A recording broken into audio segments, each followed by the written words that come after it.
Yeah we apologize sir 3 days లో ఈ problem ని నేను సెట్ చేస్తా. Sure ya sir thank you. Pitch meeting కి వెళ్తుంటే మధ్యలో నీ ఆఫీస్ సోదేంటి? పిచ్ మీటింగ్ వెళ్ళేటప్పుడు గాలి చెక్ చేసుకోవా? మేడం ఇంకా ఎంతసేపు? మధ్యలో కస్టమర్ ని కూడా ఎక్కించుకున్నాం. పొద్దున్న ఎవడ మొహం చూసానే ఏంటో. క్యాబ్ నడపకపోతే రెంట్ కరెంట్ బిల్ ఎవరు కడతారు? ఫస్ట్ రెంట్ పే చేసి 5th వచ్చి మళ్ళీ డబ్బులు అడుగుతావు. ఇంకా రెంట్ అంటే రెంట్. హలో ఇలా కొట్టుకుంటా ఉండండి, పిచ్చి మీటింగ్ బాగా సక్సెస్ అవుద్ది. పోనీ ఇదంతా నీ వల్లే. నాది కూడా సేమ్ డైలాగ్. వెళ్ళు.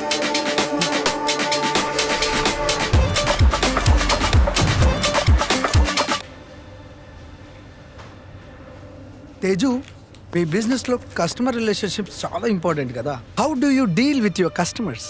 Yes, sir. I always treat my customers as God and I always treat them with respect. నీకు చెప్పాను కదా కార్లో నో స్మోకింగ్ అని చెప్పాను కదా, మరి ఎందుకు లైట్ చేస్తున్నావు? తెరీ బాప్ కి. Good. Thank you sir. Sindhu, Yes, sir. On paper ఈ బిజినెస్ ఐడియా ఎంత బాగుందో దేంట్లో ప్రెజర్ కూడా అంతే ఉంటుంది. How will you handle it? I thrive on high intensity task and complexity sir. ఎందుకంటే నా వల్ల I need this quick.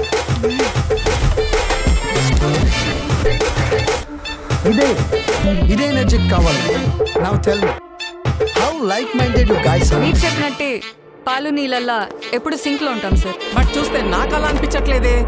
నాకు నువ్వు ఓకే సింధు, కానీ నీ పార్ట్నర్ మీదే డౌట్ గా ఉంది.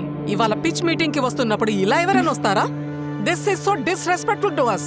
అయినా క్యాబ్ డ్రైవర్ దగ్గర నుంచి ఇంతకన్నా ఏం ఎక్స్పెక్ట్ చేస్తున్నాం? మేడం, ఈ స్టార్ట్అప్ ఐడియానే తనది. అయినా తన స్ట్రగుల్ గురించి మీకేం తెలుసు? క్యాబ్ డ్రైవ్ చేస్తే దాంట్లో తప్పేముంది? ఎక్స్ప్లెనేషన్ ఇవ్వాల్సిన అవసరం మాకు లేదు. జడ్జ్మెంట్ ఇచ్చే హక్కు కూడా మీకు లేదు. You are crossing all limits. She has already done that sir. Teju పద. సింధు, వాట్?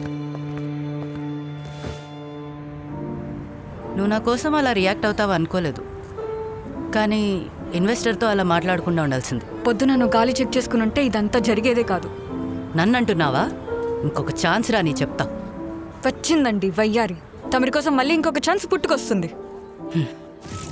సింధు,